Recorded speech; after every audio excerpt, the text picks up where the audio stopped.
The start of free agency brings a lot of questions about who the Yankees will or won't bring back from their free agent class. Headlined by outfield superstar Juan Soto, there are plenty of players who the Yankees are going to have to make some tough decisions on and spend wisely because they have a lot of money they might have to spend on Juan Soto, and there's not a lot of money to spread on other positions. In today's video, we're counting down the 5 Yankees who are not likely to return in 2025. Before we get into the list, make sure you guys like, comment, subscribe, and turn on the notification bell. It's all free.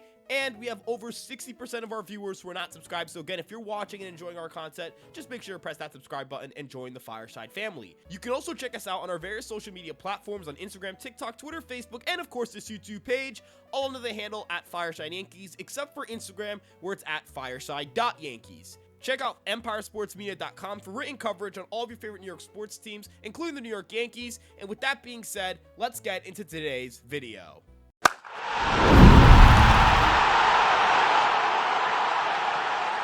Starting off this list is right-handed reliever Tommy Canley. Now, I think Canley has the best chance of returning out of all of the players on this list because the Yankees do have a need for relievers, and he was a really strong reliever for this team over the last 2 seasons, but some of the underlying metrics and the fact that he's in his mid-30s indicate to me that he could be on the downturn.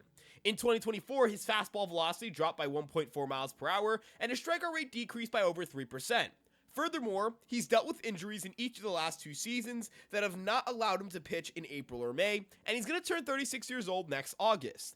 If he doesn't demand a contract much higher than the one the Yankees signed him to initially, I think we could see Canley back in pinstripes, but I also wonder if the Yankees would look for a younger and potentially better arm if they were to spend some money in the bullpen. During the same offseason where they signed Tommy Canley, they also looked to sign Kenley Jansen, so perhaps this winter, they eye a bigger name on the market and prioritize bringing one of those guys in versus re-signing a bunch of their middle-level relievers. This isn't to say again that Tommy Canley was a bad Yankee. He had a 2.38 ERA over 91 appearances with the team over the last 2 seasons, and I thought his contract was a success, but given his older age and his long track record of being hurt, I think it's safe to say the Yankees would at least explore looking at other options.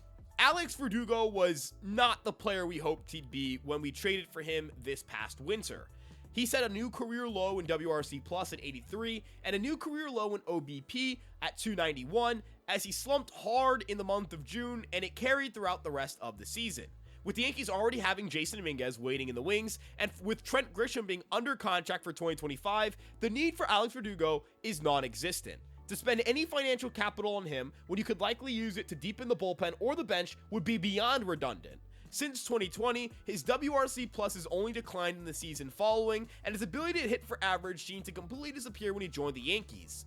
Part of his BABIP woes stem from the ballpark he plays in with Yankee Stadium and his approach at the plate not fitting the ballpark. Yankee Stadium is one of the least friendly ballparks in the sport when it comes to batting average for left-handed hitters, while it's an excellent ballpark for home runs or slugging percentage for right-handed hitters. Verdugo did not take advantage of the short porch in right field, and he seemed unwilling to try to make that adjustment in his first season here, so the Yankees should simply cut losses with him and let him walk to another team. Alex Verdugo would be better suited for a squad that doesn't have a viable option at left field because then he could get everyday reps and potentially rebound his value, but that does not exist with him in New York with the Yankees right now, and quite honestly, I just don't think Verdugo's a good player anymore. I think we're looking at a guy who, great defensive player, there's no doubt about it, but he is a terrible base runner. He's painfully slow, and he doesn't hit for any power. He just shouldn't be back next year. He's the kind of player the Yankees need to avoid acquiring this winter. This next player may not even play in 2025, and that's Anthony Rizzo, who posted a career worst negative 0.2 F4 this season and 84 WRC plus. And at this point, it's clear that Anthony Rizzo's slump in 2023 wasn't just an issue that they could remedy with some off-season rest. Rizzo declined from being a 32 home run bat in 2022 to one of the least intimidating bats at the position, and the Yankees need a new first baseman to take over. No reports have indicated that Rizzo's ready to retire, but I just think that he's done. I mean, he just doesn't have the offensive output he should have. He's not a premier defender. He's just an above average one.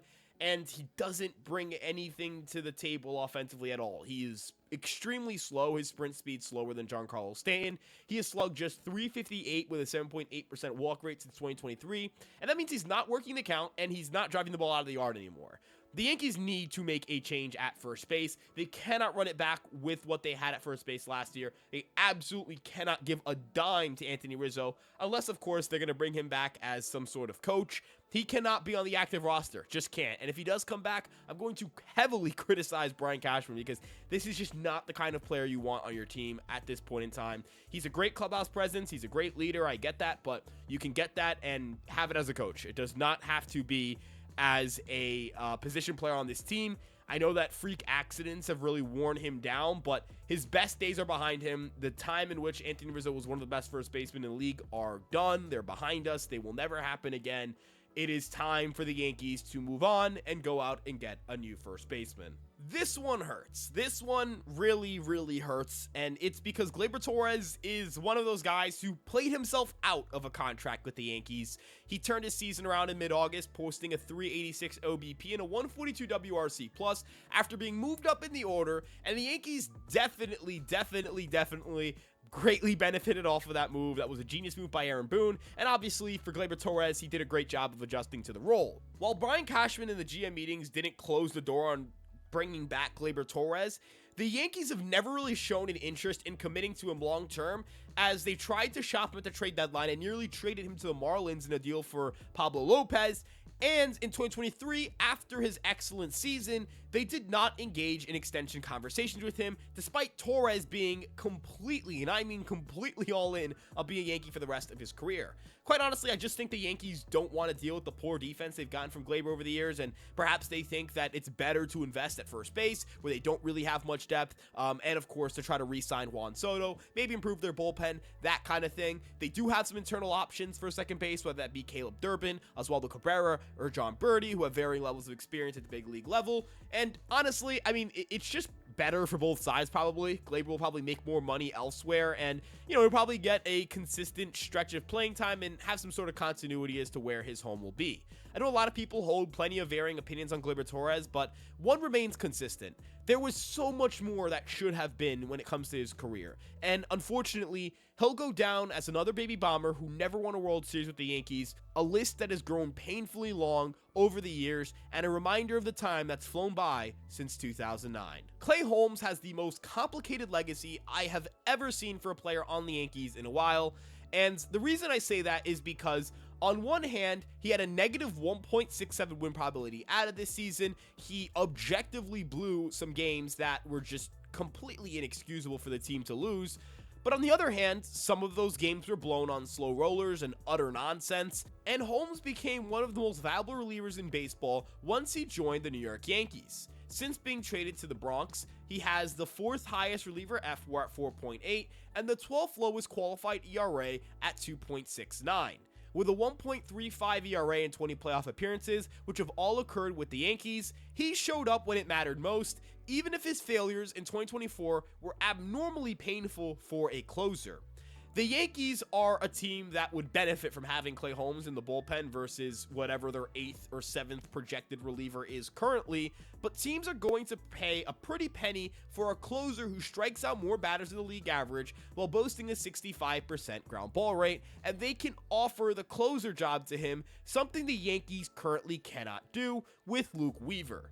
It's a tough situation where I think if Clay Holmes had a little bit of better luck and pitched a little better in some big spots, he would be a Yankee for the next 3 or 4 years, and he'd be their closer because the Yankees seem to really like Clay Holmes. But with him no longer being the closer, with other teams looking to potentially pay more for Holmes' services than the Yankees would be willing to, and of course, with the Yankees having some money that they're going to have to invest, and I mean a lot of money, not just a small sum, in someone like Juan Soto, they don't have room to pay someone like Clay Holmes. If they're going to get a reliever, it should probably be somebody who misses some more bats.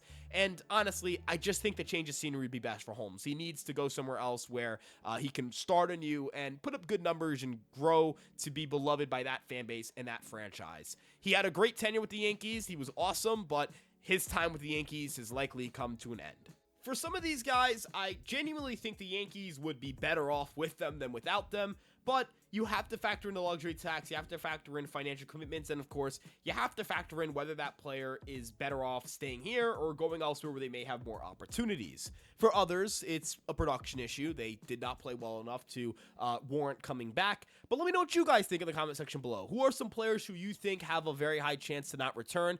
Are there guys who aren't free agents who you think have a better chance of not returning next year than they do of returning in 2025?